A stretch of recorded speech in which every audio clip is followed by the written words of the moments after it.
Welcome to the deep dive. Today, we're really jumping into the deep end with a text that, well, it changed everything for a lot of fields. We are. We're Yeah, looking at Jacques Derrida's 1966 conference paper, Structure, Sign, and Play in the Discourse of the Human Sciences. exactly. A single essay that basically launched deconstruction. And our mission here, really, is to give you a kind of roadmap. A shortcut, maybe. Yeah, shortcut to the core of his challenge, especially that famous critique of presence.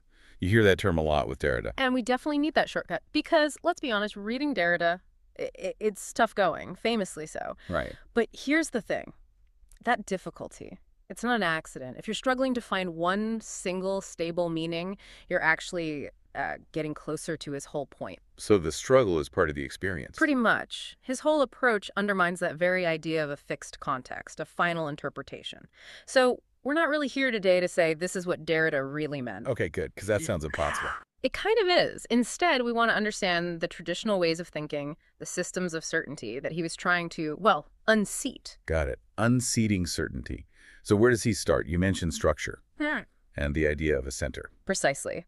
He argues that for basically the whole history of Western thought, going way back to the Greeks and their idea of episteme, like pure, certain knowledge, our understanding of structure relied on having a center. A center. What does that mean in practice? It's this idea of a fixed point, a point of presence, he'd say, something that guarantees the whole system, gives it certainty.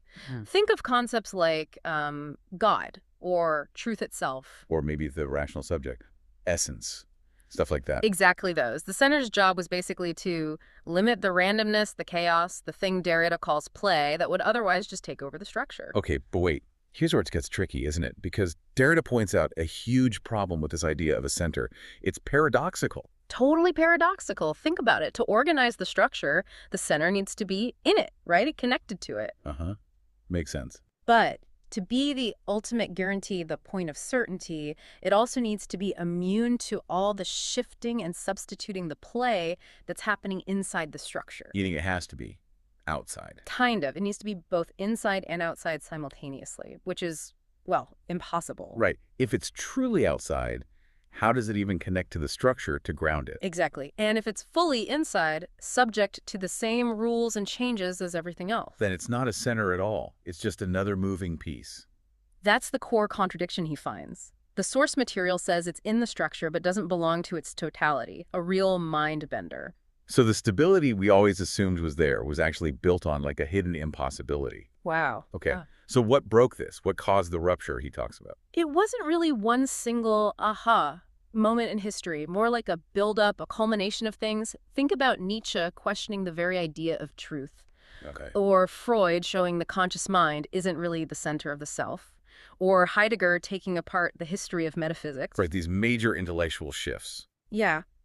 When thinkers started really confronting this central paradox, that traditional idea of a perfectly centered structure just sort of cracked open, the hidden play was forced out into the open. And the implication of that rupture is huge then. It's fundamental. Oh. The idea of a fixed origin, a source that anchors the whole system, it's broken, gone. So what's left?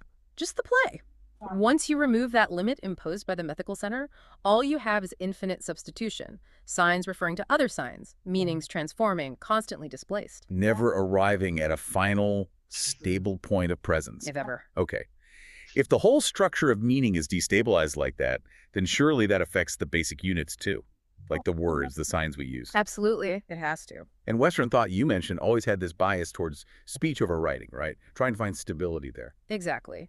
That's what Derrida famously labels logocentrism. It's this deep-seated assumption that logos, which means speech, voice, reason, immediate thought, is somehow primary, closer to the truth. And writing literature is just secondary. Secondary, derivative, maybe even a bit dangerous. Like it corrupts the pure present thought.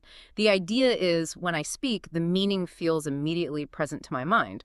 Writing is just a later representation, an echo. Right. The traditional model of the sign kind of follows that. The concept, the actual meaning is assumed to just be there, present in the mind, waiting for the word, the signifier, to point to it. Precisely. That concept, the signified, is seen as transcendental, existing outside the system of words. But Derrida comes along and says, He asks, what if that transcendental signified, that pure meaning, waiting patiently? What if that's just a fantasy, a dream of presence? okay, What if, instead, the signified is always being pushed aside, replaced by another signifier?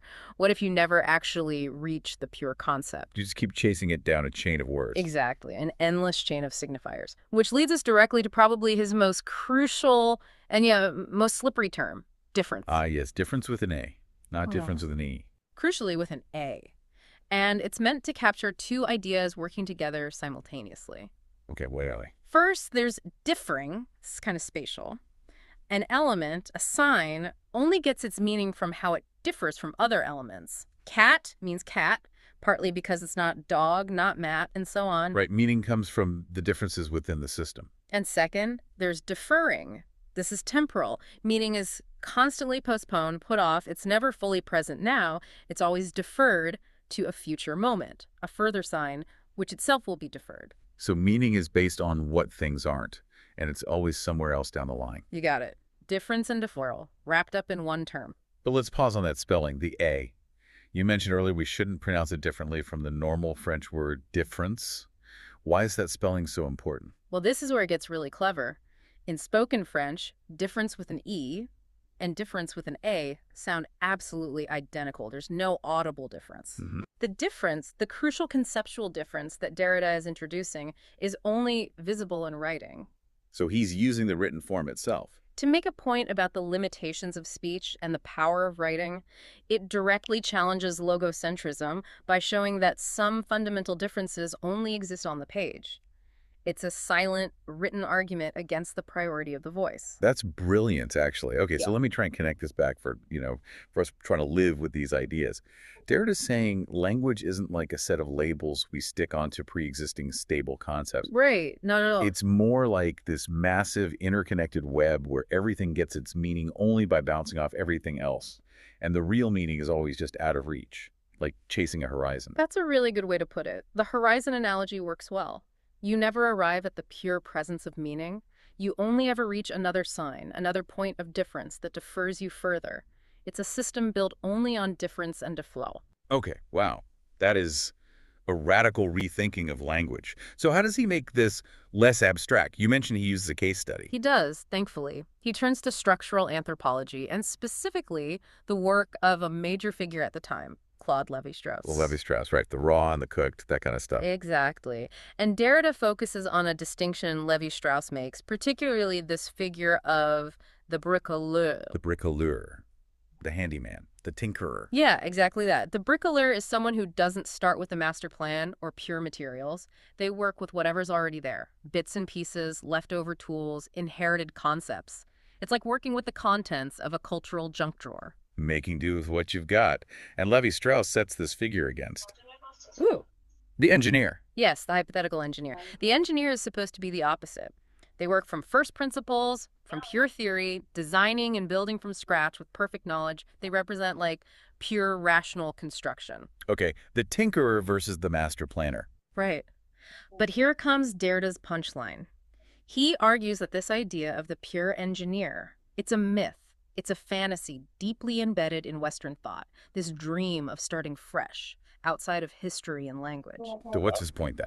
His point is that everyone is fundamentally a bricoleur. There's no escaping it. Even the most rigorous scientist, the most abstract philosopher, the engineer designing a bridge, they all have to use language, concepts, mathematical systems, tools that they inherited. They're also working with stuff that's already there. Precisely. Nobody starts from zero. So every discourse, even the scientific discourse of the ethnologist studying myths, is itself a form of bricolage. It's assembled from pre-existing parts. Which means even the scientist's analysis is, in a way, mythological, or at least rhetorical. It can't claim that pure objective status. That's the radical implication, because you're always using these inherited tools, these hand-me-down concepts saturated with history and metaphysics.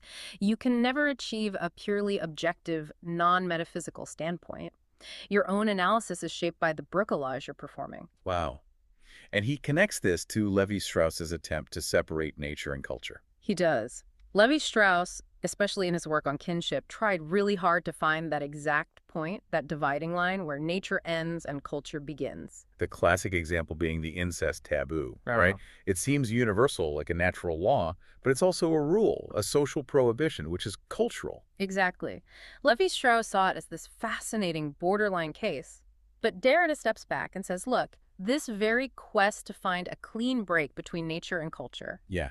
that quest itself is completely bound up with the history of Western metaphysics, which loves neat binary oppositions and clear origins. So Levi-Strauss, trying to be scientific. Risks relying on the very metaphysical assumptions, like the idea of a pure origin, a clean separation, that his science should perhaps be questioning. He's using the master's tools, so to speak, even as he tries to dismantle the master's house. Okay, this is a lot. I can see why people find Derrida overwhelming. We've basically dismantled the idea of a stable center, shown language to be this endless deferral, and now even scientific analysis seems caught in this web of bricolage. It is a lot, definitely. So the big question then is, what now? If there's no center, no final meaning, if it's all just play, how do we even proceed? How do we interpret anything? Right. That's exactly where Derrida takes us at the end of the essay. He says, faced with this situation, the loss of the center, the pervasiveness of play, there are basically two fundamental ways we can respond. Two interpretations of interpretation itself. Two possible attitudes, almost. You could put it that way. It becomes a kind of ethical or intellectual choice. Okay, what's the first option? The first is what he calls the regretful interpretation. He associates this partly with Rousseau and also sees elements of it in Levi-Strauss. This approach looks backward. It acknowledges the play, the lack of a center, but it grieves it. It mourns the lost origin. Wishes we could go back to certainty. Exactly. It's characterized by a kind of sadness, a longing for that lost presence, that innocence before the rupture. He calls it an ethic of nostalgia. They see the game, but they miss the old rules. Okay, nostalgia for certainty. What's the alternative? The alternative is the joyful interpretation. This is the path he aligns more with Nietzsche, maybe with aspects of Heidegger. And what does that look like? This is a radical affirmation of the world of play. It accepts the absence of the center, the groundlessness, without regret, without guilt, without nostalgia. So instead of mourning the loss, it celebrates it. It celebrates the necessity of chance, substitution, difference. It embraces the infinite play. Derrida refers to this as an ethos of innocence. Not innocence as in ignorance, but innocence as in being freed from the burden of searching for an absolute origin or truth. Freedom from the need for a center. Precisely. And Derrida himself, he clearly chooses. Oh, he firmly plants his flag with the second path. The joyful affirmation of play, the celebration of the breakdown of those old metaphysical foundations. It's about embracing the displacement, the endless substitution, rather than yearning for an impossible return to presence. Okay, let's try and wrap this up then. It's been quite a journey. It has. We started with the idea that the traditional center of any knowledge system is actually a paradox, Yeah. leading to a rupture. Mm-hmm. Then we saw how that instability infects the sign itself, leading to logocentrism's critique and the concept of meaning being endlessly deferred. That's difference. Right. Endless chain. We looked at the bricoleur to see how all discourse, even science, is assembled from existing parts, challenging the nature-culture divide. And showing everything is kind of mythological in its construction. And finally, we landed on this choice. The nostalgic, regretful interpretation versus the affirming, joyful interpretation of this world of infinite play.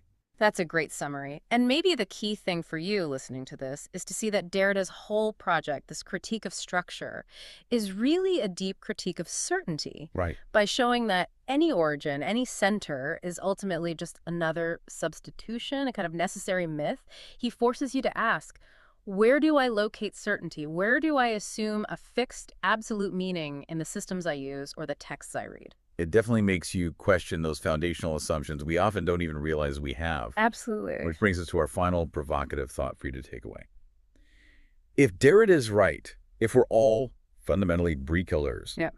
if the pure engineer who creates from nothing is just a myth, Mm-hmm. what does that really imply about our cherished ideas of intellectual originality or artistic invention? Is every supposedly new idea actually just a clever rearrangement of old inherited signs and concepts? Is true invention even possible?